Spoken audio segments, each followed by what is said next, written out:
Welcome to today's English, everyone. Your learning intention is to identify features of a play script. This will be our new unit of learning.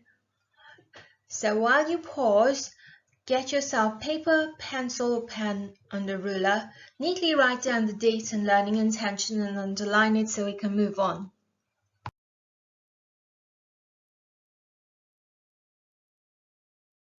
First, let's start with our word work. Our word for the day is ridiculous. Your turn. Good. Now you have a little challenge. After you've found the definition of the word, write it down. Then you use it in a sentence. Finally, draw a picture to show something ridiculous. And the challenge is, how many synonyms can you find for ridiculous? Remember, synonyms are words that mean the same, so we want to see how many you can find that mean the same as ridiculous. Pause here while you get that done. Writing play scripts. A play script is a piece of writing in the form of drama. Drama is different from prose forms of writing, like novels and short stories, because it is intended to be performed on stage. Over the next 3 slides, you have an example of a play script with the title I Spy.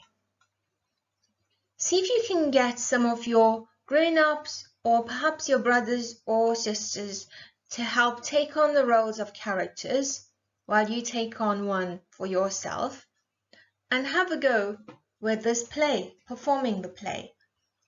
So scene 1, 2 and 3 are over 3 slides.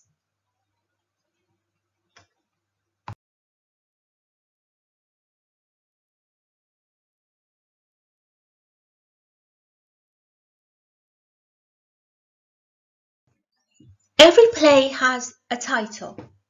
The title is the name given to the play script. On the slide we have a few examples: Annie, Wicked, Macbeth, EastEnders, Romeo and Juliet. See if you can think of other play script titles. Audience. As plays are written for actors to perform, think about who your audience will be. What kinds of people are they? Character list. A character list is found at the beginning of a play script. It tells us what characters are in the play. Sometimes it gives us a description of the character and their characteristics. Pause while you have a look and read through the character lists on the screen. Stage directions. Stage directions are used to set the scene. They are an instruction. They tell an actor what they should be doing in that scene. So in other words, their actions, or how they should talk. Normally, they present it in brackets or in italics. Let's look at the example of stage directions on our screen. Scene 1, the football club locker room. The locker room is dark and empty. The main lights are switched on. Old John and Tony enter stage right. Old John is walking with the help of a stick. Brian enters stage left. Brian is wearing a tracksuit. He's been on a run and looks flushed, out of breath. And the stage direction at the bottom of the page says, the drawing room of Lady and Lord Montague, which is furnished with plush carpets, silk curtains, and beautifully carved antique furniture. Lord Montague is sitting on a velvet sofa, smoking a pipe and reading the paper. Lady Montague is sitting at a grand piano, trying but failing to play a melody.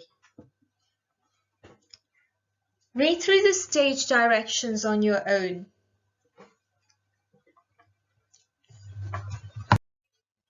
Moving on from stage directions to dialogue.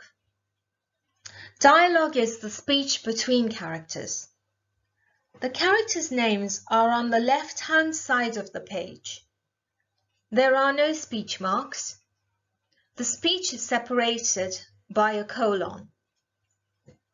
2 dots, one below the other, is how we write a colon. Let's look at the stage script for a play called Macbeth.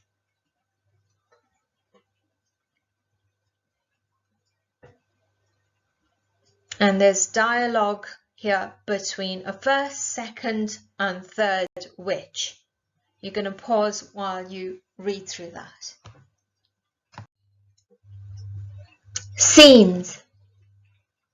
Like chapters in a book, it is a different part of the play. Scenes are used when you want to change the location or the time the dialogue is taking place. At the start of a new scene, it is important to say where and when it is happening. So if we look on the left of our screen, the introduction to the scene is up there. It's similar to the one we've read about Lord and Lady Montagu.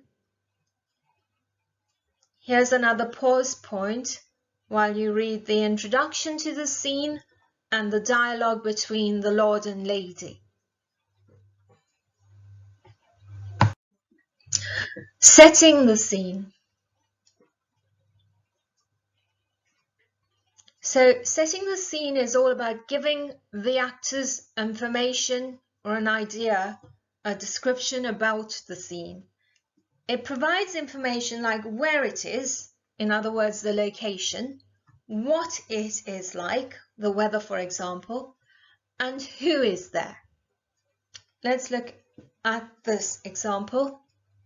It is a dark, cold night, and Mel and Sid are sitting on a green park bench. The street lights are dim, and the sound of the traffic can just be heard in the background. Scene 1. Daddy Bear comes into the house. Mummy and Baby follow him. They are tired after their morning walk in the woods. And these are 2 examples of setting the scene. Pause while you reread and get an idea of how a scene is set. Have you noticed another really important feature in the play script I've come across? I'll give you a great big clue. It's about tense. All play scripts are written in the present tense. Your task for this lesson is to create a poster about play script features. Let's remind ourselves what a play script is before we go. A play script is a written version of a play used by actors to prepare and rehearse for a performance. Make sure your posters are bright and bold and they include all of the important features. We'll be referring to this when we plan and prepare our own play scripts in future. Remember to take pictures and email them through to school. Until next time, stay safe everyone.